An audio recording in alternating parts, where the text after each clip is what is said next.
नमस्कार मेरे प्यारे YouTube के साथियों, तंत्र लोक में आपका स्वागत है। अब ये तंत्र लोक नाम सुनकर आप में से बहुत से लोग सोच रहे होंगे कि आखिर ये क्या नया अजूबा है। तो दोस्तों, मैं आप लोगों से इस चीज के लिए सिर्फ इतना ही कहना चाहता हूं कि ये हमारा एक नया चैनल है जहां पर आप लोगों को कुछ ऐसी डरावनी कहानियां सुनने को मिलने वाली हैं जिन कहानियों को सुनते वक्त आपको लगेगा कि जैसे वो सब कुछ आपकी आंखों के सामने ही हो रहा है। इस चैनल पर आपको तंत्र मंत्र और खौफनाक रहस्यों से जुड़ी हुई लंबी लंबी कहानियां सुनने को मिलने वाली हैं। आज की इस कहानी को सुनकर आप लोग जितना ज्यादा हो सके उतना ज्यादा इस चैनल को सब्सक्राइब करने की कोशिश करें, क्योंकि आपके प्यार और सपोर्ट से ही मैं इस चैनल को आगे बढ़ा पाऊंगा। अब मैं आप लोगों का ज्यादा समय खराब ना करते हुए आपको सीधा तंत्रलोक की खौफनाक कहानियों में लेकर चलता हूं, जिनकी शुरुआत हर रोज दिन ढलने के बाद अंधेरा कायम होते ही हो जाती है। नमस्कार दोस्तों, मेरा नाम मनोहर है और मैं हरियाणा का रहने वाला हूं, लेकिन इस वक्त केरल में रेलवे में गवर्नमेंट जॉब करता हूं। लेकिन आज मैं आप लोगों के लिए अपने जीवन में हुई एक बहुत ही भयंकर और डरावनी घटना की कहानी लेकर आया हूं, जो उस वक्त हुई थी जब मेरी पहली पोस्टिंग केरल के एक जिले त्रिशूर के छोटे से कस्बे में हुई थी। वहां पर सरकार की तरफ से हमें रहने के लिए रेलवे क्वार्टर दिए गए थे। ऐसे में मुझे भी एक क्वार्टर मिला था। अपनी ज्वाइनिंग के 2 दिन तक मैं अपनी ही साइड के एक लड़के के साथ रहा और उसके बाद क्वार्टर मिलने पर मैंने अपना सारा सामान उस क्वार्टर में अपने दोस्त की मदद से सेट कर लिया था। वैसे वो जो मेरा दोस्त था वो हमारी साइड का ही था और उसकी भी वहां पर कुछ दिन पहले ही पोस्टिंग हुई थी। ऐसे में हम दोनों ही वहां के लोगों की भाषा नहीं समझते थे, तो इसीलिए एक दूसरे के सुख दुख के साथ ही हम ही थे। अब वैसे तो मुझे रहने के लिए जो क्वार्टर मिला था वो ठीक ठाक हालत में था।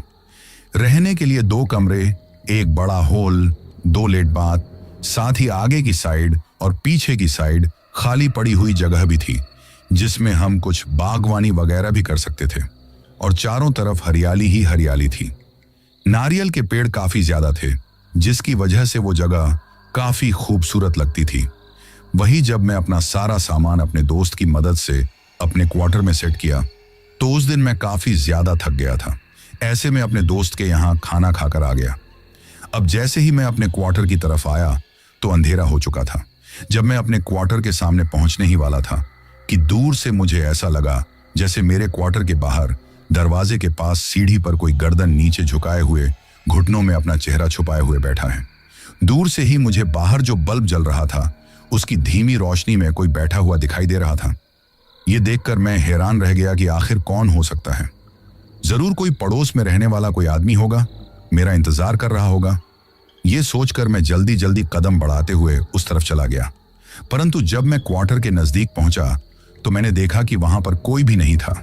ये देखकर मैं हैरान रह गया। मैंने चारों तरफ देखा लेकिन सच में कोई नहीं था, और वैसे भी मैं बाहर का जो गेट बंद करके गया था वो भी बिल्कुल वैसे ही बंद था। तो फिर वो मुझे कौन दिखाई दिया था, यही मैं सोच रहा था। अब सोच रहा था कि शायद ये मेरे मन का भ्रम होगा, किसी पेड़ की परछाई होगी और मुझे ऐसा लग रहा होगा। ये सोचकर मैंने ज्यादा इस बात पर ध्यान नहीं दिया और अपने क्वार्टर का गेट खोला।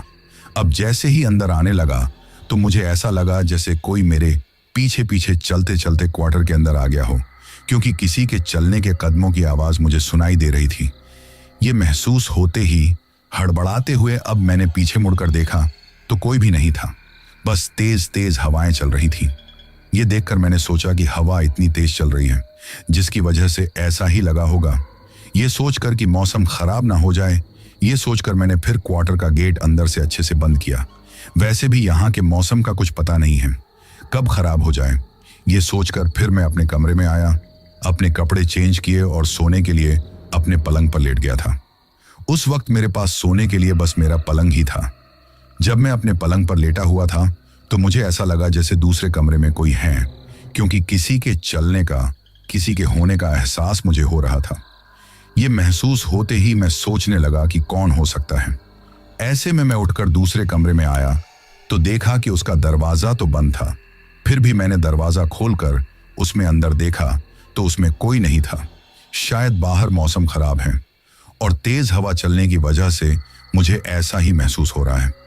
ये सोचकर मैं वापस फिर से उसी कमरे में आ गया जिसमें मेरा पलंग बिछा हुआ था और सोने के लिए पलंग पर लेट गया। अब मैं आंखें बंद करके सोने की कोशिश करने लगा, कि मुझे ऐसा लगा कि जैसे मेरे कमरे में कोई धीमी आवाज में कुछ बोलते जा रहा है, लेकिन क्या बोल रहा है मुझे कुछ समझ में नहीं आया। पहले तो मैंने इन बातों को नजरअंदाज करने की कोशिश की, लेकिन जब लगातार आवाज आती जा रही थी तो मुझे थोड़ी हैरानी हुई कि गेट तो अंदर से अच्छे से बंद है, फिर आखिर कमरे में है कौन, आवाज किस तरह की है। ये सोचकर अब मैंने आंखें खोलकर देखा तो कोई भी नजर नहीं आया। हाँ, बाहर तेज तेज हवाएं चल रही थीं, आंधी तूफान का सा मौसम हो रहा था। ऐसे ही मन को भ्रम हो रहा होगा, ये सोचकर मैंने ज्यादा इस बात पर ध्यान नहीं दिया और करवट बदलकर सो गया। अभी मुझे नींद आई थी कि मुझे ऐसा लगा जैसे कोई मेरे बगल में लेटा हुआ है। क्योंकि मैं जब दूसरी साइड करवट लेने की कोशिश कर रहा था तो करवट नहीं ले पा रहा था। किसी के होने का एहसास मुझे साफ महसूस हो रहा था। पहले तो नींद में होने की वजह से मैंने इस बात को नजरअंदाज किया, लेकिन तभी मुझे ऐसा लगा जैसे किसी ने मेरे ऊपर अपना हाथ रखा है। ये महसूस होते ही हड़बड़ाते हुए मेरी नींद खुल गई तो मैंने देखा कि कोई नहीं था। शायद नींद में कोई ऐसा ही सपना देखा होगा। मैं यही सोच रहा था कि तभी तेज आवाज करते हुए कमरे की खिड़की खुल गई और एक तेज हवा का झोंका कमरे के अंदर आया। ये देखकर मैं खड़ा हुआ और कमरे की खिड़की जैसे ही बंद करने लगा तो मैंने देखा कि मेरे क्वार्टर के पीछे की साइड जो खाली जगह थी वहां पर कोई बैठा हुआ है, बिल्कुल वैसे ही जैसे पहले दिखाई दिया था। अपना चेहरा घुटनों में छुपाए, अपनी गर्दन नीचे किए हुए कोई बैठा था। ये देखकर मैं सोचने लगा कि ये कौन है। फिर अपने आप से ही बोला, अरे कौन होगा, शायद किसी पेड़ की परछाई होगी। परंतु फिर सोचने लगा, कोई तो है, लेकिन कौन यहां आ सकता है, क्योंकि पीछे की तरफ जो चारदीवारी थी वो काफी ज्यादा ऊंची थी। ऐसे में कोई उस पर चढ़कर तो आ नहीं सकता था और आगे की साइड का गेट भी अच्छे से लॉक था, तो फिर कौन हो सकता है। यही सोचकर मैं उसे तरफ देखते जा रहा था। कभी मन करता कि मेरे मन का भ्रम है, ये सिर्फ पेड़ की कोई परछाई है, कभी करता कि कोई बैठा हुआ है, क्योंकि अंधेरे में साफ दिखाई नहीं दे रहा था। ऐसे में जल्दी से मैंने अपने पलंग पर रखा हुआ मोबाइल उठाया और उसकी टॉर्च जलाकर जैसे ही उस तरफ देखा तो अब मुझे कुछ भी नजर नहीं आ रहा था। ये देखकर मैं अपने आप से ही बोला, कुछ नहीं है, मैं भी बस ऐसे ही परेशान हो रहा हूं, किसी पेड़ की परछाई होगी। ये सोचकर मैंने कमरे की खिड़की जैसे ही बंद की तो मुझे ऐसा लगा जैसे किसी ने पीछे से मेरे कंधे पर हाथ रखा है। ये महसूस होते ही हड़बड़ाते हुए, घबराते हुए मैंने पीछे की तरफ देखा, परंतु कुछ भी नहीं था। यार, मैं भी ना आज बहुत ज्यादा थक गया हूं, इसलिए ना जाने कैसे कैसे भ्रम हो रहे हैं मुझे। ये सोचकर कमरे की खिड़की बंद करके मैं सोने के लिए लेट गया और कुछ ही देर में मुझे नींद आ गई थी। धीरे धीरे इसी तरह रात गुजर गई। अगले दिन सुबह होते ही जल्दी से नहाकर मैं रसोई में आया तो मैंने देखा कि रसोई में जो फल, फ्रूट और सब्जियां रखी हुई थीं, उन्हें जैसे किसी ने बुरी तरह नोच नोच कर खाया था। चारों तरफ बिखरी पड़ी थी। ये देखकर पहले तो मैं हैरान रह गया, फिर सोचा कि शायद कोई चूहा आ गया होगा जिसने ऐसी हरकतें की होंगी। ऐसे में मैंने जल्दी से साफ सफाई की, अपने लिए नाश्ता बनाया और नाश्ता करके टिफिन पैक करके मैं अपनी ड्यूटी पर जाने के लिए निकल गया। मैं कल रात जो कुछ भी हुआ था उन सबको अपने मन का भ्रम समझकर नजरअंदाज कर दिया था। जब अपनी ड्यूटी पर था तो रात की कोई भी बात मुझे याद नहीं आई थी, क्योंकि मुझे इस बात का एहसास भी नहीं था कि आगे मेरे साथ क्या होने वाला है। फिर ड्यूटी खत्म करके वहां से वापस शाम को लौटते समय अपने मोबाइल से मेरी अपने घर वालों से बात हो रही थी। वे लोग मेरे लिए रिश्ता देख रहे थे, लेकिन अभी मैं कुछ और वक्त चाहता था, क्योंकि अभी तो मेरी जॉब लगी थी। ऐसे में मैं चाहता था कि कुछ और वक्त मेरी शादी ना हो, मैं अच्छे से सेटल हो जाऊं, उसके बाद मेरी शादी हो तो बेहतर है। और यही बात मैं अपने घर वालों को समझा रहा था। ऐसे में इसी तरह बात करते हुए मैंने अपनी क्वार्टर का लॉक खोला और अंदर आ गया। जैसे ही मैं अंदर आया तो कोई तेज स्पीड में भागते हुए मेरे पीछे से गुजर गया। तो हड़बड़ाते हुए मैंने पीछे की तरफ देखा, लेकिन कुछ भी नजर नहीं आया। तभी ऐसा लगा जैसे फिर से मेरे पीछे से कोई भाग कर गुजर गया हो। अब मैं फिर से पीछे की साइड देखा तो कुछ भी नजर नहीं आया, लेकिन थोड़ा मैं घबरा गया था। तभी मेरी माँ जो मुझे फोन पर बातें कर रही थी वो बोली, क्या हुआ बेटा? तो मैं हड़बड़ाते हुए बोला, कुछ नहीं माँ, बस थोड़ा थक गया हूँ, आपसे बाद में बात करता हूँ। ये कहकर मैंने कॉल काट दिया और क्वार्टर का गेट अंदर से अच्छे से लॉक करके रसोई में आया। अभी मैं रसोई में आया ही था कि मुझे ऐसा लगा जैसे कोई बाहर से क्वार्टर का जो मेन गेट था उसे जोर जोर से अपने हाथों से पीट रहा था। यह देखकर मैंने सोचा कौन हो सकता है, और जल्दी से वहां पर आकर गेट खोलकर देखा तो कोई भी नहीं था। शायद हवा की वजह से गेट ऐसे ही आवाज कर रहा होगा। यह सोचकर मैंने फिर से गेट को अंदर से अच्छे से लॉक किया। वैसे आज सच में बहुत थक गया था, क्योंकि कल तो वैसे ही क्वार्टर में अपना सामान रखने में काफी ज्यादा थकान हो गई थी और आज ड्यूटी पर काम भी बहुत ज्यादा था। ऐसे में मन कर रहा था कि अब जल्दी से कुछ भी बनाकर और खाकर सो जाऊं, लेकिन उससे पहले चाय बना लूं, क्योंकि थकान ज्यादा हो रही थी और थोड़ा सिर दर्द भी महसूस हो रहा था। ये सोचकर मैं किचन में आया और अपने लिए चाय बनाने लगा था, तो तभी मुझे फिर से एहसास होने लगा कि बगल वाले कमरे में कोई है। किसी के चलने की आवाज मुझे साफ साफ सुनाई दे रही थी। ये महसूस होते ही मैंने सोचा शायद भ्रम होगा, परंतु जब बार बार आवाज आ रही थी तो मैं फिर से जाकर उस कमरे में गेट खोलकर अंदर देखा, लेकिन वहां पर कोई भी नहीं था। अब मैं आकर अपनी चाय पीने लगा। फिर चाय पीने के बाद मैं अपने लिए खाना बनाने लगा। गैस के एक चूल्हे पर सब्जी बन रही थी, साथ में मैं आटा गूंथते जा रहा था कि तभी मेरे एक दोस्त का फोन आ गया और मैं लाउडस्पीकर पर उससे बातें करने लगा और साथ में रसोई का भी काम करते जा रहा था कि तभी मेरी नजर सब्जी की तरफ गई।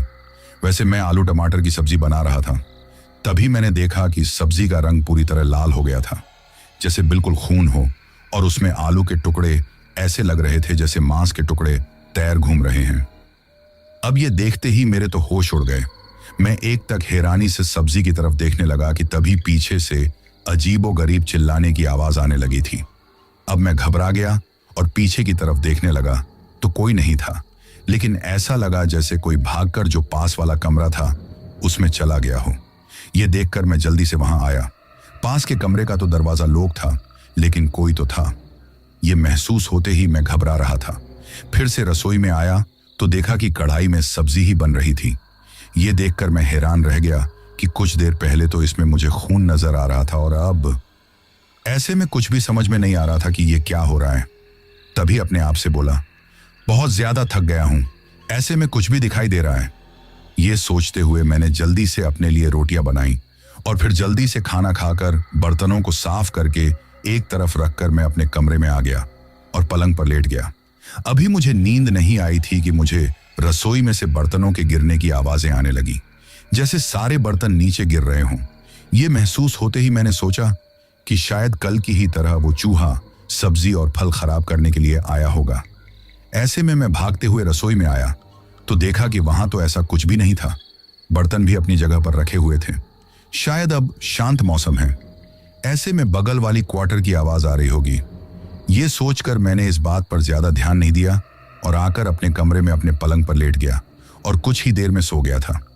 अभी मैं सो रहा था कि मुझे ऐसा महसूस होने लगा जैसे कोई मेरे कमरे में बैठकर रो रहा है। उस वक्त मैं नींद में था, इसीलिए मैंने इस बात को नजरअंदाज करने की कोशिश की, लेकिन जब आवाज बार बार आ रही थी तो मैं इस बात को नजरअंदाज नहीं कर सका और हड़बड़ाते हुए आंखें खोलकर देखा तो मेरे होश उड़ गए। मेरे पलंग के पास में ही एक साया खड़ा हुआ था जो किसी आदमी का था। बड़ा ही डरावना साया था, पूरी तरह से सफेद, आंखों की पुतली लाल रंग की थी और वो गुस्से में मेरी तरफ देखकर घूरते जा रहा था। फिर अचानक तेज आवाज में रोने लगा। ये देखकर मेरे होश उड़ गए।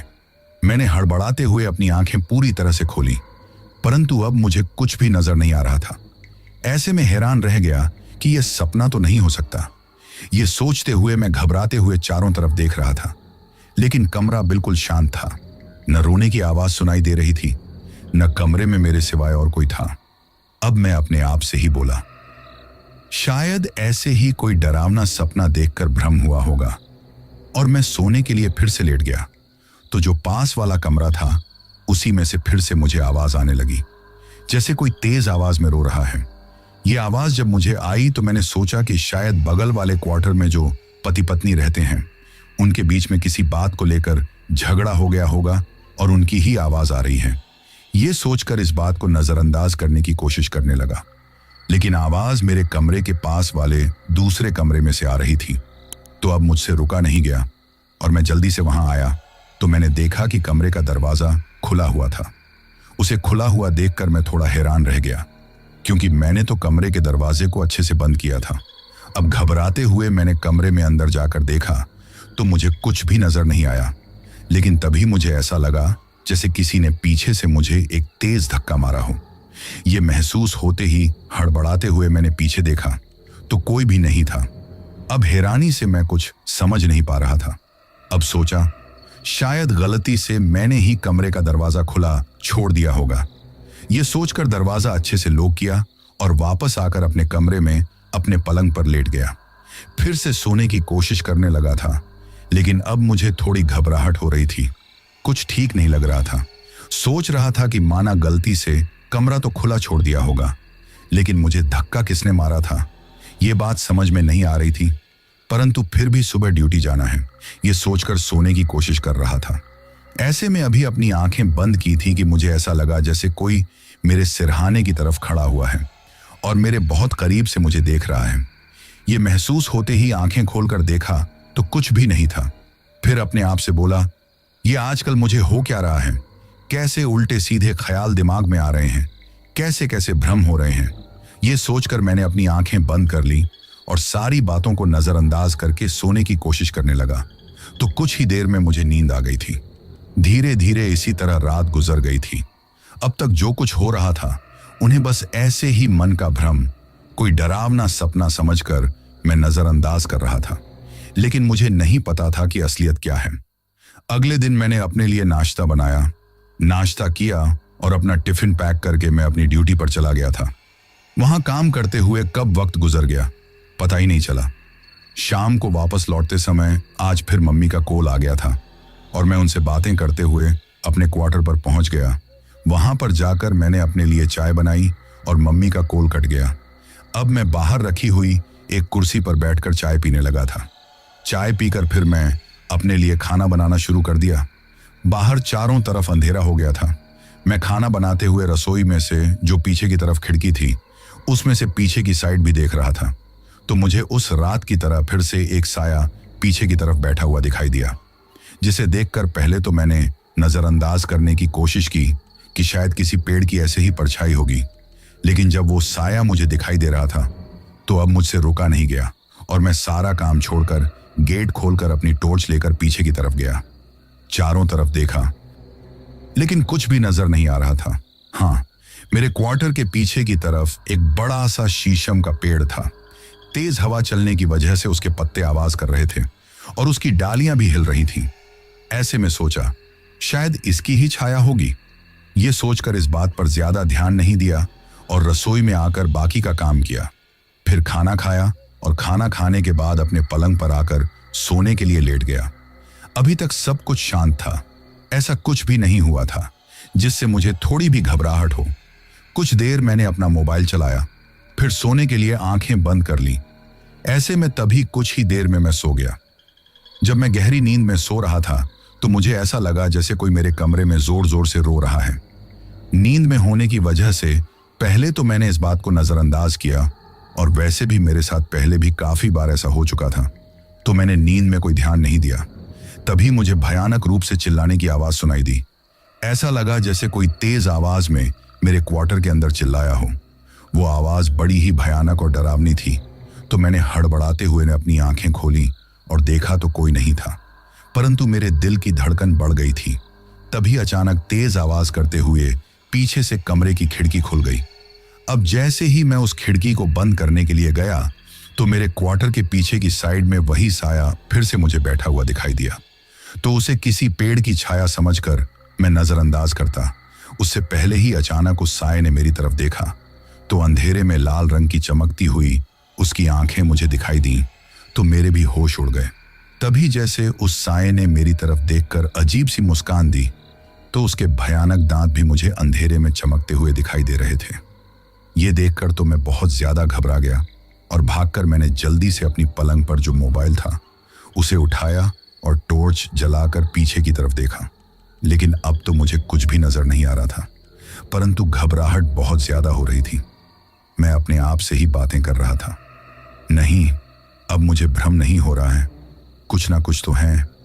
ये सोचते हुए बहुत ज्यादा घबराहट हो रही थी। ऐसे में मैंने जल्दी से कमरे की खिड़की को बंद किया और सोने के लिए वापस पलंग पर लेट गया, लेकिन बहुत ज्यादा डर रहा था। फिर भगवान को याद करते हुए और ये सोचकर कि ऐसा कुछ नहीं है, मैं सो गया। अभी मुझे ठीक तरीके से नींद भी नहीं आई थी कि मुझे ऐसा लगा जैसे किसी ने मेरे हाथ पैरों को जकड़ दिया हो। मैं अपने हाथ पैरों को चाहते हुए भी नहीं हिला पा रहा था। मेरे पास में मेरे पलंग के चारों तरफ जैसे कोई रोते हुए घूम रहा है। ये महसूस होते ही मैं आंखें खोलने की कोशिश कर रहा था, लेकिन आंखें भी नहीं खोल पा रहा था।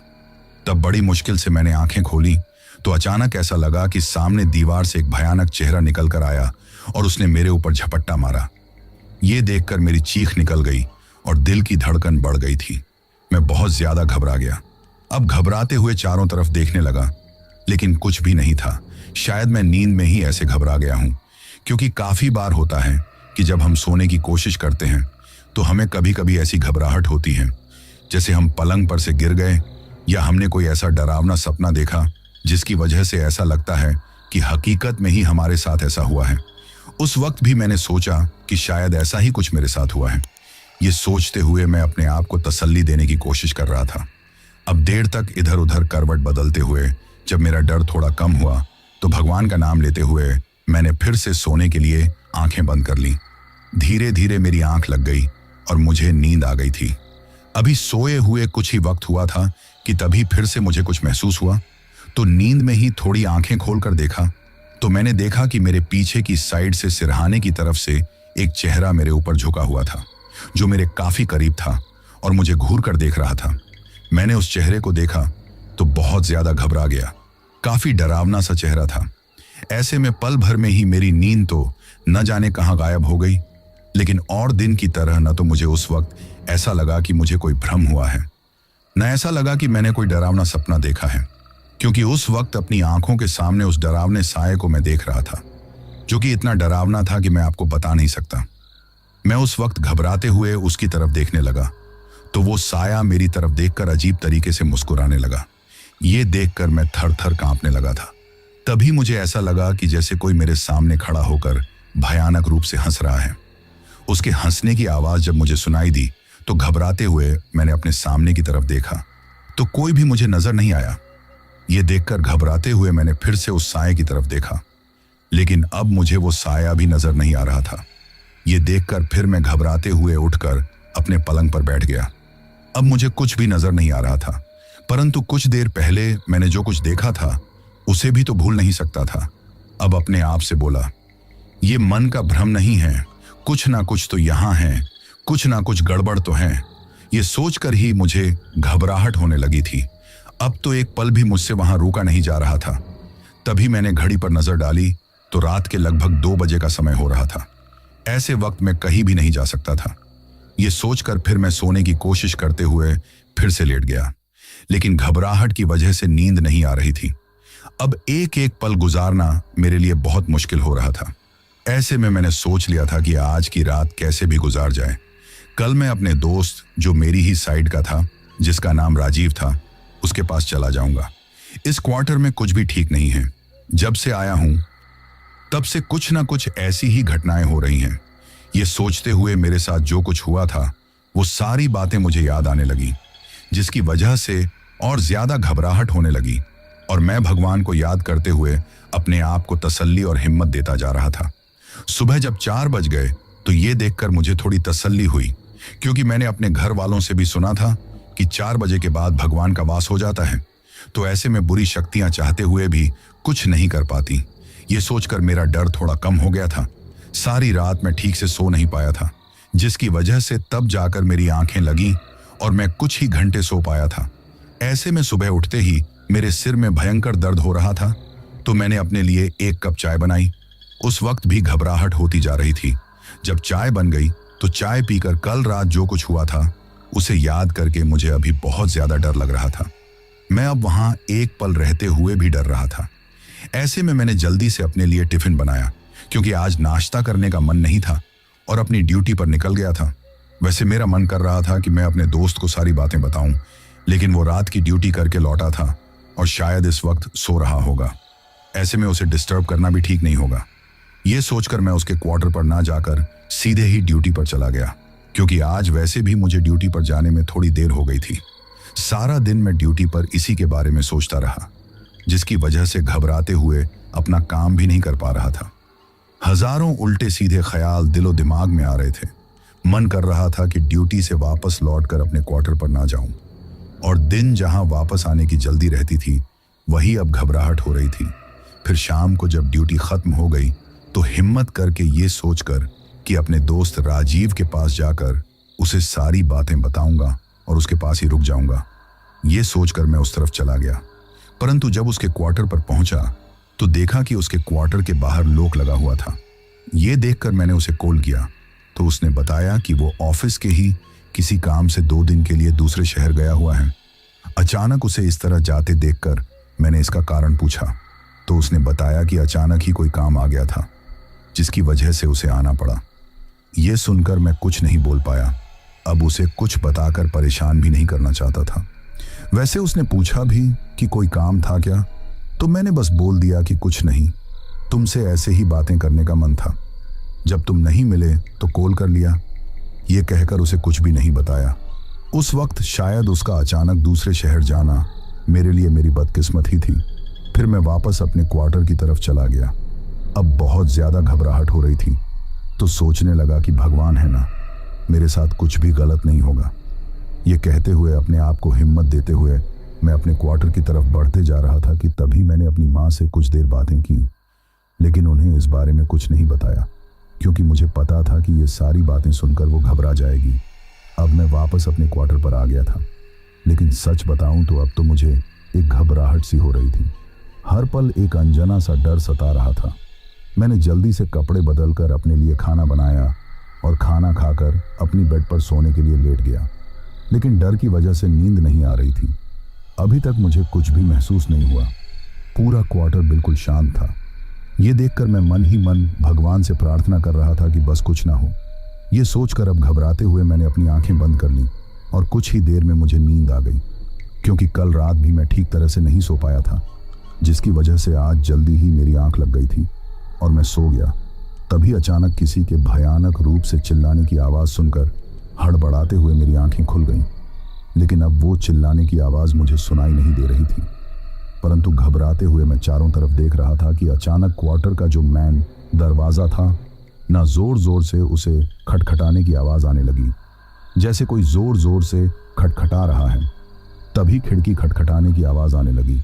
ये देखकर मैं डर गया और फिर सोचने लगा कि शायद अभी ऐसे ही मन को भ्रम हो रहा होगा। बाहर मौसम खराब होने की वजह से दरवाज़ा और खिड़की आवाज़ कर रही होगी। ये कहते हुए अपने आप को तसल्ली दे रहा था कि तभी पास वाला जो कमरा था ना, उसमें से किसी के रोने की आवाज़ मुझे सुनाई देने लगी। अब ये सुनकर कभी सोचता कि शायद पास वाले क्वार्टर में हस्बैंड वाइफ के बीच में कोई झगड़ा हुआ होगा, लेकिन जब रुका नहीं गया तो मैं भागते हुए उस कमरे में गया और चारों तरफ देखने लगा। कुछ भी नज़र नहीं आ रहा था। तभी उस रात की तरह पीछे से किसी ने मुझे एक ज़ोरदार धक्का मारा और मैं लड़खड़ाते हुए नीचे गिर गया। ये देखकर मैं बहुत ज़्यादा घबरा गया। उठकर मैंने जल्दी से उस कमरे का दरवाज़ा बंद किया और वापस भागते हुए अपने कमरे में आकर अपने पलंग पर बैठ गया था। अपने दोस्त के बारे में सोचकर उसे इस बारे में बताऊं, लेकिन वो भी तो यहाँ नहीं है। अगर कुछ बताऊंगा तो इतनी दूर से क्या कर पाएगा। शायद यहाँ किसी से उसकी बोलचाल हो तो मैं उसके पास चला जाऊं, क्योंकि यहाँ तो एक पल भी नहीं रुका नहीं जा रहा था। वैसे भी मुझे आए हुए कितने ही दिन हुए थे। ऐसे में मेरी किसी से कोई जानकारी नहीं थी। रात के वक्त उसके क्वार्टर पर जाना मुझे ठीक नहीं लग रहा था, जिसकी वजह से शायद राजीव को मैं सब कुछ बता दूं। ये सोचकर मैंने उनके पास कॉल भी किया, लेकिन उनका फ़ोन भी नहीं लग रहा था। अब बहुत ज़्यादा घबराहट हो रही थी। रात के लगभग 12 बजे का टाइम हो रहा था कि भगवान, ये मेरे साथ क्या हो रहा है। ये सोचकर क्या करूं, कहाँ जाऊं, कुछ समझ में नहीं आ रहा था और मैं घबराते जा रहा था। लेकिन फिर सब कुछ शांत हो गया। ऐसा लग रहा था जैसे कुछ भी नहीं है। तो मैं पलंग पर सोने के लिए लेट गया था, लेकिन डर की वजह से नींद नहीं आ रही थी। इन्हीं सब के बारे में सोचते जा रहा था और धीरे धीरे रात के लगभग 1 बजे के आसपास मेरी आंखें लग गईं और मुझे नींद आ गई। अभी मुझे सोए हुए कुछ ही वक्त हुआ था कि तभी मुझे अपने पास किसी के खड़े होने का एहसास हुआ, जैसे कोई जोर जोर से सांस ले रहा है। ये महसूस होते ही घबराते हुए आंखें खोलकर देखा। कुछ भी नजर नहीं आया, लेकिन तभी सामने की दीवार पर एक भयानक चेहरा मुझे दिखाई दिया, जिसे देखकर तो मेरे होश उड़ गए थे। वो भयानक आंखें अजीब तरीके से मेरी तरफ देखने लगी और धीरे धीरे पूरे क्वार्टर में रोने की आवाज गूंजने लगी, जो आवाज काफी भयानक और डरावनी थी। ये देखकर मैं बहुत ज्यादा घबरा गया और अपने पलंग पर से उठने की कोशिश करने लगा, तो ऐसा लगने लगा जैसे किसी ने मेरे हाथ पैरों को जाम कर दिया हो। मैं अपने पलंग पर से हिल भी नहीं पा रहा था कि अचानक मेरा पलंग इस तरह से हिलने लगा जैसे पूरे घर में भूकंप आ गया हो, जिसकी वजह से घबराते हुए मैं चिल्ला भी नहीं पा रहा था, क्योंकि हाथ पैरों की तरह जैसे मेरा गला भी जाम हो गया था। तभी रसोई में जो बर्तन रखे हुए थे एक एक करके आवाज करते हुए नीचे गिरने लगे और अचानक ऐसा लगने लगा जैसे क्वार्टर में कोई तेजी से भाग रहा है। किसी के भागने की उसके कदमों की आवाज मुझे साफ सुनाई दे रही थी, जिसकी वजह से उस वक्त मुझ पर क्या गुजर रही थी मुझसे बेहतर कौन समझ सकता है। तभी ऐसा लगा कि मेरे कमरे के पास वाला दूसरा कमरा है, ना किसी ने तेज आवाज करते हुए उसके गेट को खोला है और उसमें से भी मुझे अजीब तरीके की आवाज आने लगी। कभी लगता कोई रो रहा है, कभी लगता कोई चिल्ला रहा है, तो कभी लगता जैसे कोई लड़ाई झगड़ा कर रहा है। पूरे क्वार्टर में ऐसा लग रहा था जैसे एक तूफान सा आया हुआ था। तभी मैं उठने की कोशिश की तो अब मैं उठ सकता था। ये देखकर मैं घबराते हुए जल्दी से पलंग पर से उठकर जैसे ही अपने कमरे से बाहर निकला तो जो दूसरा कमरा था ना उसकी तरफ मेरी नजर गई। वहां पर देखा कि कोई फांसी के फंदे से लटका हुआ था। ये देखकर तो मेरे पैरों तले ही जमीन खिसक गई। समझ में नहीं आ रहा था कि मेरी आंखों के सामने जो कुछ देख रहा हूं वो कोई सपना है या सच में हकीकत है। अगर हकीकत है तो फिर ये फांसी के फंदे पर कौन लटक रहा है। ये सोचते हुए उस वक्त मैं बहुत ज्यादा डर गया कि तभी फांसी के फंदे पर जो आदमी लटका हुआ था ना उसने अचानक इस तरह से आंखें खोली कि मेरी आवाज गले में ही दबकर रह गई। तभी फांसी के फंदे पर लटकते हुए उस आदमी ने घूर कर मेरी तरफ देखा तो मेरी चीख निकल गई। मैं थर थर कांपने लगा था। पल भर में ही जैसे दिमाग ने काम करना ही छोड़ दिया था। घबराते हुए उस तरफ ही देख रहा था, क्योंकि ये वही आदमी था जो मुझे पहले भी दिखाई दे चुका था, लेकिन हमेशा मैंने उसे सिर्फ एक बुरा सपना और अपने मन का भ्रम समझा था। परंतु अब सब कुछ मुझे अपनी आंखों के सामने साफ दिखाई दे रहा था। फंदे पर लटकता वो आदमी, उसकी भयानक आंखें, उसका भयानक चेहरा। अब मुझे देखकर फिर वो अजीब तरीके से हंसने लगा। जैसे ही वो हंसने लगा तो उसका चेहरा और ज्यादा डरावना हो गया। ये देखकर मैं डरते हुए पीछे की तरफ मुड़ा तो अचानक मुझे ऐसा लगा जैसे किसी ने मुझे जोर से धक्का मार दिया हो, जिससे मैं वहीं फर्श पर गिर गया। अब मैं थर थर कांपने लगा।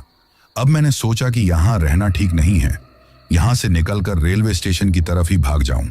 वैसे छोटा सा रेलवे स्टेशन था, रात के वक्त तो अधिकतर सुनसान रहता था, लेकिन यहां से तो बेहतर है। कम से कम वहां जाने पर जान तो बच जाएगी, कुछ रेलवे कर्मचारी भी मिल जाएंगे।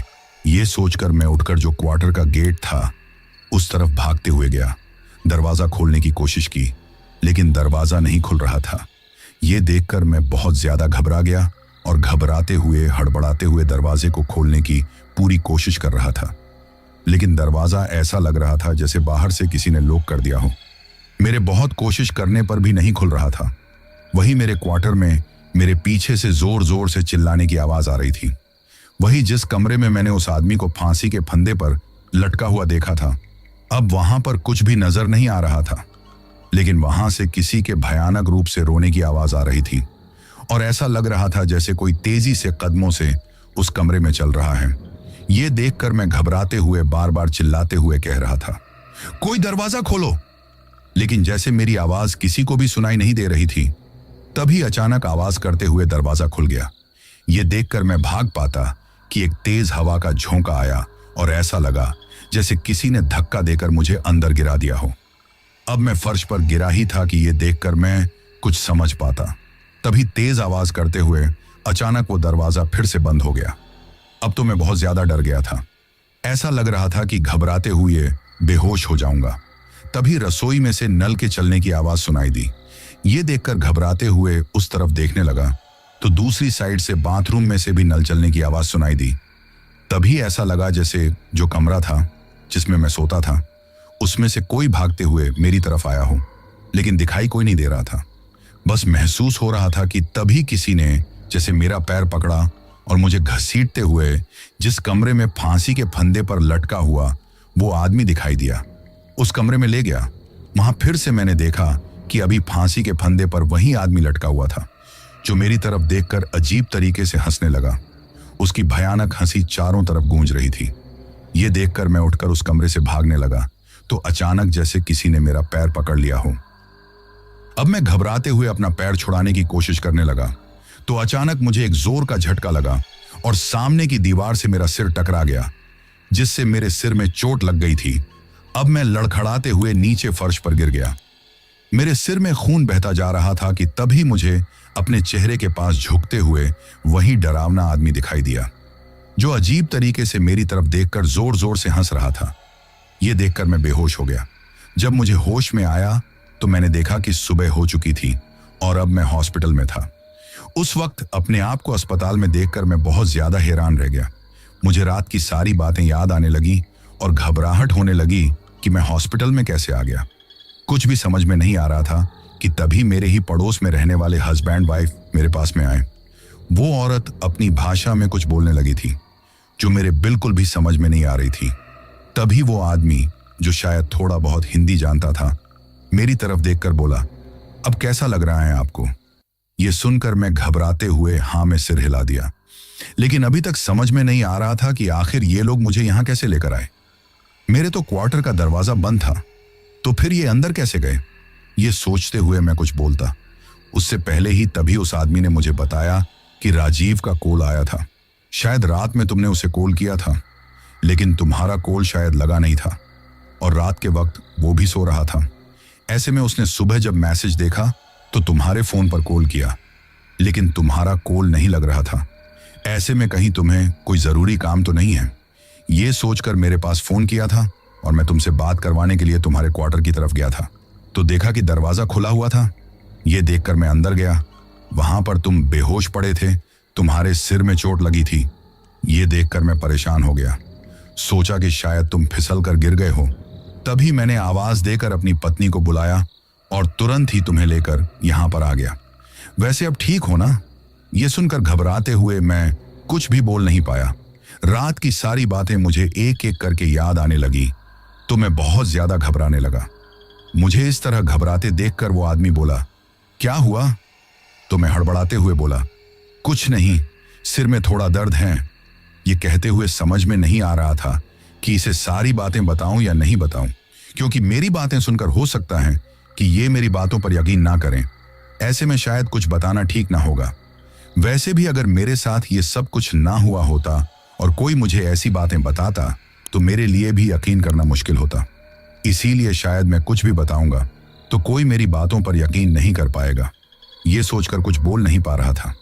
वैसे उस वक्त तो घबराहट की वजह से इतनी भी हिम्मत नहीं थी कि उसे कुछ बता सकूं।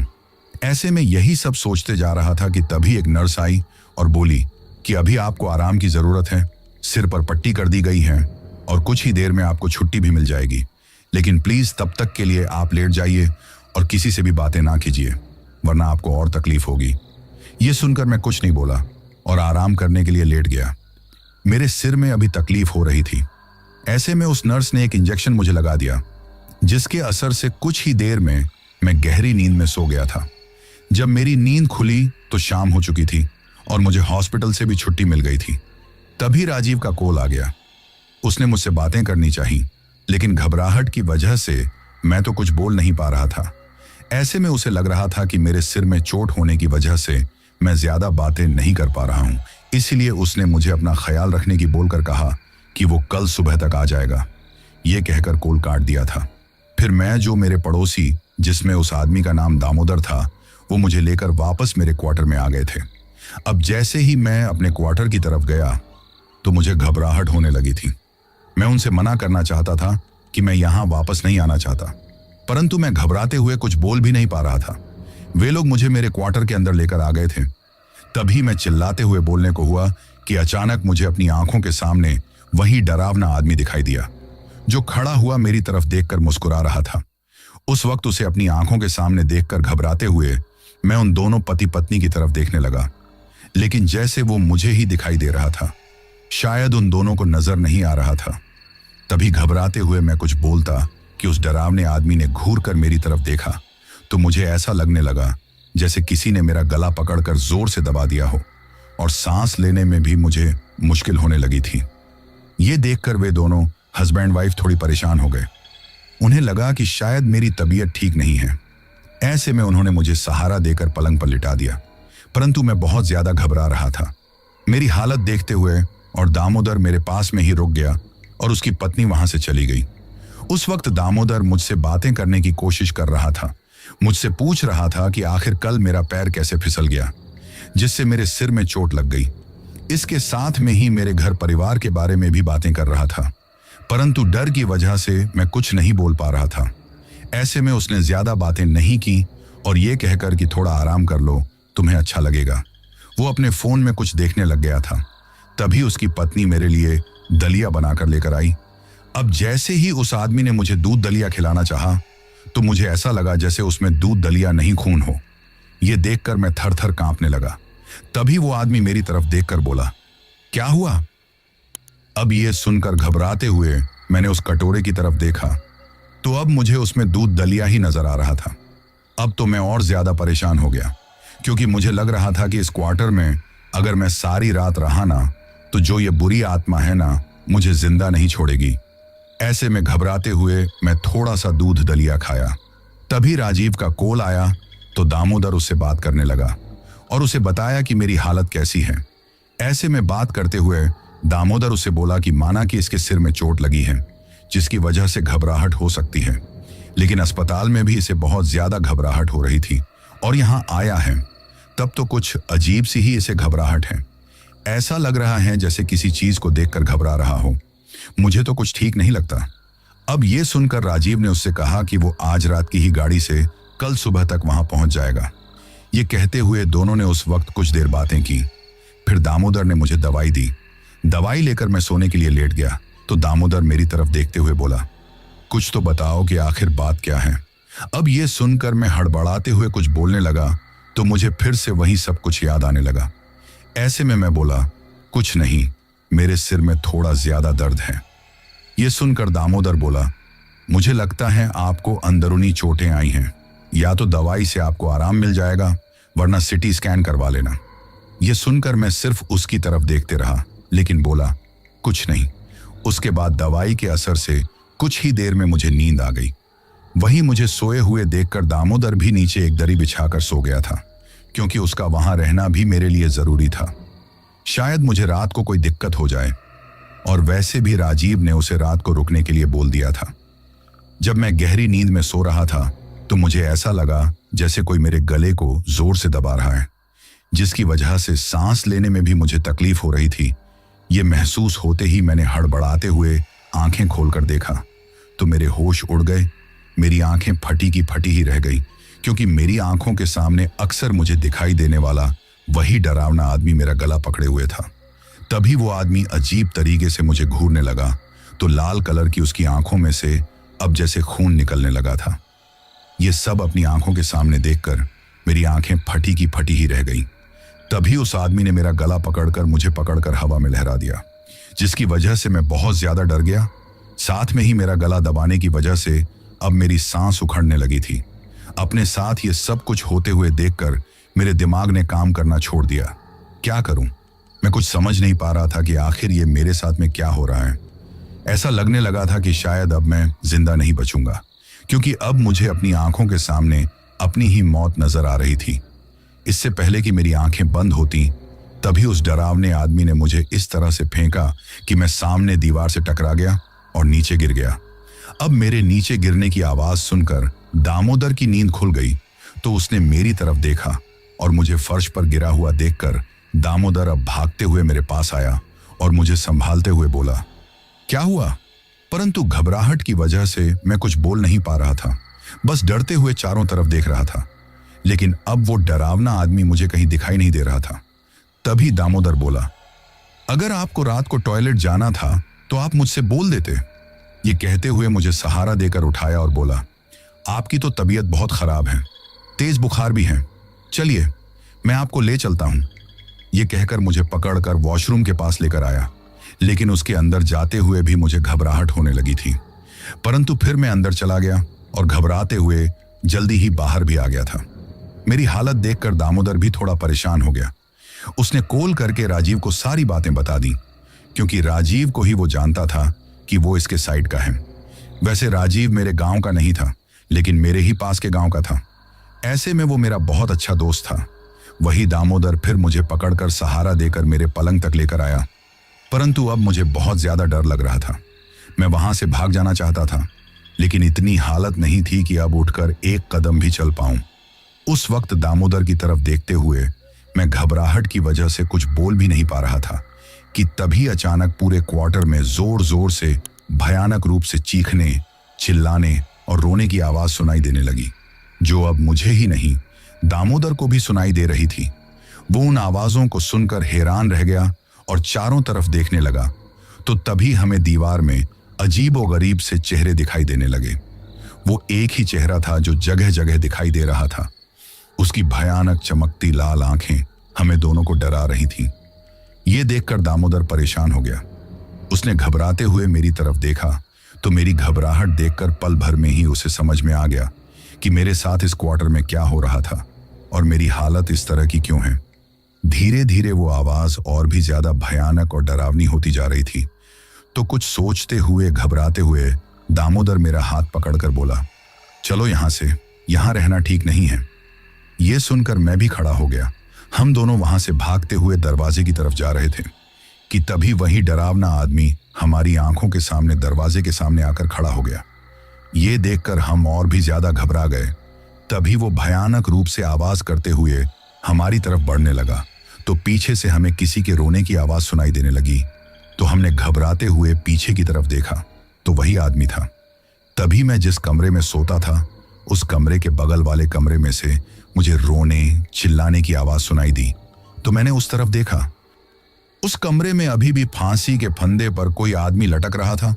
यह देखकर तो मैं कुछ समझ नहीं पा रहा था कि आखिर हो क्या रहा है। मेरी आंखों के सामने वही आदमी था, मेरे पीछे भी वही आदमी था, तो कमरे में भी वही आदमी फांसी के फंदे पर लटक रहा था। अब मैं और दामोदर घबराते हुए एक दूसरे की तरफ देख रहे थे। तभी अचानक दीवार में से एक हाथ निकला और उसने दामोदर का पैर पकड़ लिया। ये देखकर दामोदर अपना पैर छुड़ाने की पूरी कोशिश करने लगा, लेकिन वो हाथ बुरी तरह से उसके पैर को नोचने लगा था। ये देखकर मैं भी बहुत घबरा गया। मुझे तो समझ में नहीं आ रहा था कि मैं क्या करूं। वैसे ही एक तो मेरी हालत वैसे ही खराब थी। तभी अचानक दामोदर ने आंखें बंद करके भगवान भोलेनाथ के मंत्रों का जाप करना शुरू कर दिया। जैसे ही उसने मंत्र बोले, तो हमारी तरफ जो डरावना आदमी बढ़ रहा था, वो घबराते हुए पीछे की तरफ खिसक गया। इसके साथ में ही चारों तरफ और भी ज्यादा चीख पुकार मच गई थी। तभी पूरे घर में एक काला धुआं सा फैलने लगा था। अब जो डरावना आदमी हमें दिखाई दे रहा था, वो भी दिखाई नहीं दे रहा था। ये देखकर मैं तो कुछ समझ ही नहीं पा रहा था। वही दीवार में से जो भयानक हाथ निकलकर दामोदर का पैर पकड़ा हुआ था, वो हाथ भी न जाने कहां गायब हो गया। तभी एक ही सांस में उन मंत्रों को बोलते हुए दामोदर ने मेरा हाथ पकड़कर दरवाजे के पास आया, तो दरवाजा खोलने पर खुल गया। अब दरवाजा खोलकर हम दोनों जल्दी से घबराते हुए क्वार्टर से बाहर आ गए। तभी दामोदर ने मंत्र बोलते हुए ही दरवाजा बंद किया। अब हम दोनों वहां से जैसे ही भागने लगे, तो क्वार्टर के अंदर से वही भयानक रूप से चीखने, चिल्लाने की आवाज आने लगी। ऐसा लगने लगा जैसे कोई दरवाजा खोलने के लिए अंदर से बार बार दरवाजा पीट रहा था। यह सुनकर हमने पीछे पलटकर भी नहीं देखा और भागते हुए हम दामोदर के क्वार्टर पर आ गए। जब हमने दरवाजा खटखटाया, तो कुछ देर बाद में उसकी पत्नी खिड़की में से देखते हुए अपनी भाषा में बोली, कौन है? तभी दामोदर हड़बड़ाते हुए बोला, जल्दी से दरवाजा खोलो। यह सुनकर उसने दरवाजा खोल दिया, तो हमें इस तरह परेशान देखकर वो कुछ समझ नहीं पा रही थी। वही दामोदर मुझे लेकर अंदर आया और क्वार्टर का दरवाजा बंद कर दिया। अब उसकी पत्नी अपनी भाषा में दामोदर से कुछ पूछते जा रही थी, तो दामोदर ने अपनी भाषा में उसे कुछ समझाया, जिसे सुनकर वो भी बहुत ज्यादा डर गई। वही मेरी हालत देखकर दामोदर मेरी तरफ देखते हुए बोला, घबराओ मत, यहां तुम ठीक हो। तभी उसकी पत्नी पानी लेकर आई, तो घबराते हुए मैंने थोड़ा सा पानी पिया। उस रात घबराहट की वजह से हम सब सो भी नहीं पाए थे। सुबह लगभग 5 बजे के आसपास राजीव भी आ गया था, लेकिन कॉल करके दामोदर ने उसे बता दिया था कि वो मेरे क्वार्टर पर ना जाकर उसके क्वार्टर पर आ जाए, तो वो सीधे ही दामोदर के क्वार्टर पर आ गया था। वही हमें इस तरह परेशान देखकर उसने हैरानी से पूछा कि आखिर हुआ क्या है। तो दामोदर ने उसे सारी बात बता दी। ये बात सुनकर उसके लिए भी यकीन करना थोड़ा मुश्किल हो गया था। वो मेरी तरफ देखने लगा। अब हिम्मत करके हड़बड़ाते हुए मैंने अपने साथ जो कुछ हुआ था वो सारी बातें बता दी, जिसे सुनकर हर कोई परेशान हो गया, साथ में थोड़ा घबराने भी लग गए थे। अब राजीव मेरी तरफ देखते हुए बोला, तुम्हारे साथ इतना सब कुछ हो रहा था तो तुमने मुझे बताया क्यों नहीं? ये सुनकर मैं बोला, पहले तो मुझे लगा था कि ये सब कुछ मेरे मन का भ्रम है, लेकिन जब मुझे लगा कि कुछ ना कुछ तो गड़बड़ है, कुछ अजीब हैं, तो मैं तुम्हें बताना चाहता था, लेकिन तुम दूसरे शहर गए हुए थे। ऐसे में कुछ बताकर तुम्हें परेशान नहीं करना चाहता था। ये सुनकर राजीव बोला, परेशानी की क्या बात है? तुम्हें बताना चाहिए, तुम मेरे भाई की तरह हो। अगर तुम्हें कुछ हो जाता तो मैं अपने आप को कभी माफ नहीं कर पाता। तभी कुछ सोचते हुए दामोदर बोला, इसका मतलब लोग कहते हैं जो सच कहते हैं कि उस क्वार्टर में दुष्यंत की आत्मा घूमती है। उसे ऐसा कहते देखकर मैंने और राजीव ने उसकी तरफ देखा। तभी राजीव हैरानी से बोला, क्या मतलब? तो दामोदर ने कहा कि इस क्वार्टर में पहले एक परिवार रहता था। इसमें एक दुष्यंत नाम का आदमी अपनी बीवी बच्चों के साथ रहता था। आए दिन उन दोनों पति पत्नी के बीच में किसी बात को लेकर झगड़ा होता ही रहता था। उस वक्त हम लोग यहाँ पर आए ही थे। हमने पहले तो इस बात पर ज्यादा ध्यान नहीं दिया, लेकिन जब रोजाना देर रात तक झगड़ा होता रहता था तो हमने इस बारे में आस पड़ोस के लोगों से पूछा, क्योंकि दुष्यंत लोगों से ज्यादा मतलब नहीं रखता था, ना ही उसकी पत्नी को किसी से बोलने देता था। तो पता चला कि दुष्यंत रोज शराब पीकर हंगामा करता है, बेवजह अपनी पत्नी और बच्चों के साथ मारपीट करता है, जिसकी वजह से लड़ाई झगड़ा होता है। ये सुनकर हमें अच्छा नहीं लगा, लेकिन दुष्यंत को समझाने का भी कोई फायदा नहीं था, क्योंकि लोगों का कहना था कि वो बेवजह ही गाली गलौज करने लग जाएगा। इसी तरह दिन गुजर रहे थे। उनके रोजाना के ही नाटक थे। एक दिन सुबह सुबह दुष्यंत के घर से रोने चिल्लाने की आवाज सुनाई देने लगी, तो हम सभी लोग वहां पर भागते हुए गए तो दुष्यंत की लाश फंदे पर लटकी हुई थी। उसने शराब के नशे में रात को सुसाइड कर लिया था। उस वक्त उसकी पत्नी ने बताया था कि रात को जब वो शराब पीकर आया तो सभी के साथ मारपीट करते हुए गाली गलौज देने लगा। ऐसे में ये देखकर दोनों पति पत्नी में खूब लड़ाई हुई। उसके बाद में वो दूसरे कमरे में जाकर दरवाजा बंद करके फंदे से लटक गया।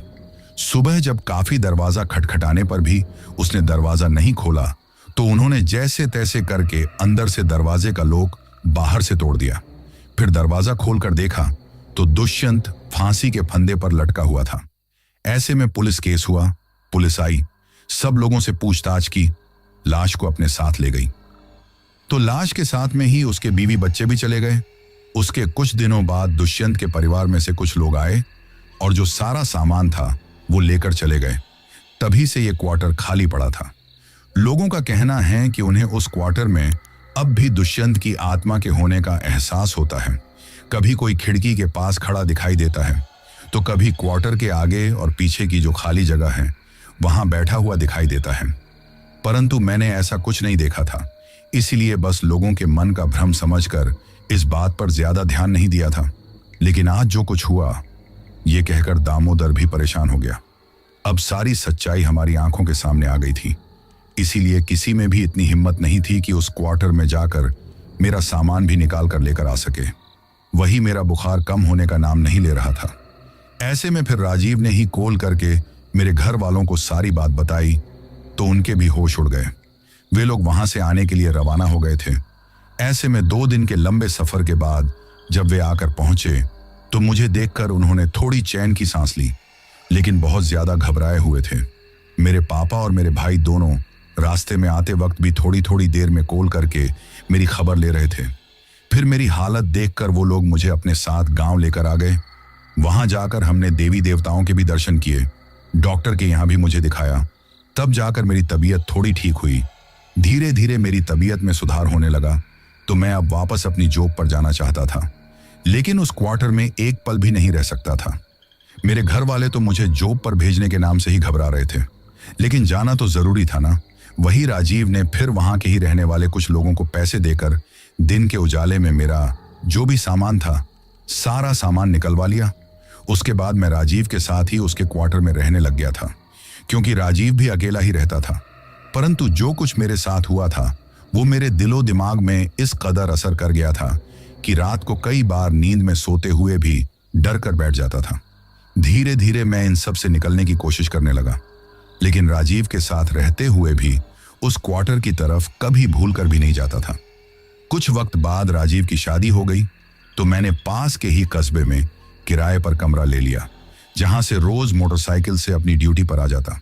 जब मेरी शादी हुई तो मैं अपनी पत्नी को भी अपने साथ लेकर चला गया था। धीरे धीरे मेरा डर भी काफी कम हो गया था, लेकिन जो कुछ हुआ था उसे कभी भूल नहीं पाया। आज भी रात के अंधेरे में कभी उन सब के बारे में सोचता हूँ ना तो थर थर कांपने लगता हूँ। और वो भूतिया क्वार्टर आज भी खाली पड़ा है और एक खंडहर में बदल चुका है, क्योंकि उसके बाद कोई भी उसमें रहने के लिए नहीं आया। अगर किसी को सरकार की तरफ से वो मिला भी तो अड़ोस पड़ोस के लोगों की बात सुनकर किसी ने भी उसमें रहने की हिम्मत नहीं की। वैसे लोगों का कहना है कि आज भी उस क्वार्टर में कभी खिड़की के पास तो कभी आगे पीछे जो खाली जगह है वहां पर दुष्यंत की आत्मा दिखाई देती है। मैंने आप सबको अपनी ये घटना इसलिए बताई क्योंकि हम में से बहुत सारे लोग रोजी रोटी की तलाश में कभी दूसरे देश में, दूसरे शहर में या दूसरे गांव में जाते हैं। वहां पर कभी हमें सरकारी क्वार्टर रहने के लिए मिल जाता है तो कभी किराए का घर रहने के लिए मिल जाता है, लेकिन हमें पता नहीं होता कि हमसे पहले कुछ ऐसी घटनाएं वहां घट चुकी हैं जो हमारे लिए भी जानलेवा बन सकती हैं, जैसा मेरे साथ हुआ था। इसलिए किसी भी अनजान जगह पर रहने से पहले अगर हम वहां रहने वाले लोगों से थोड़ी सी उस जगह के बारे में पूछताछ कर लें तो हमारे लिए बेहतर हो सकता है, क्योंकि हमारी जरा सी लापरवाही हमारी जान की दुश्मन भी बन सकती है। और अगर हमारी जान भी बच जाए तो भी कुछ ऐसी तकलीफें भी हमें मिल सकती हैं जिन्हें हम कभी जीवन भर नहीं भुला सकते। तो दोस्तों, ये थी हमारी आज की कहानी। कहानी आपको कैसी लगी ये आप मुझे कमेंट बॉक्स में कमेंट करके जरूर बताना। और दोस्तों, अब इस चैनल पर भी बेनाम की तरह ही रेगुलर स्टोरीज आने वाली हैं, तो आप लोग अब हर रोज स्टोरी सुनना मत भूलना। इसके बाद मैं उन लोगों के नाम लेता हूं जिन्होंने पिछली स्टोरी सुनने के बाद कमेंट करके ये बताया था कि वो कहां से कहानी सुनते हैं और उनका नाम क्या है।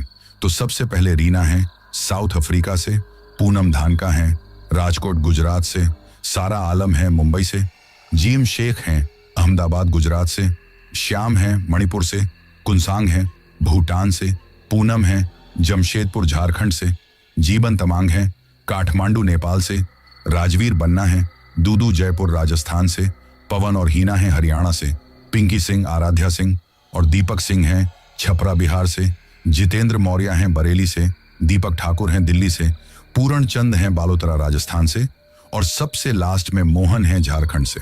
तो दोस्तों, ये थे उन लोगों के नाम जिन्होंने पिछली स्टोरी पर कमेंट करके हमें बताया था कि वो कहां से कहानी सुनते हैं। इसके साथ ही अगर अभी तक भी आप लोगों ने चैनल को सब्सक्राइब नहीं किया है तो जल्दी से चैनल को सब्सक्राइब कर लो, क्योंकि आपका ये छोटा सा सहयोग मेरे लिए बहुत ज्यादा मायने रखता है।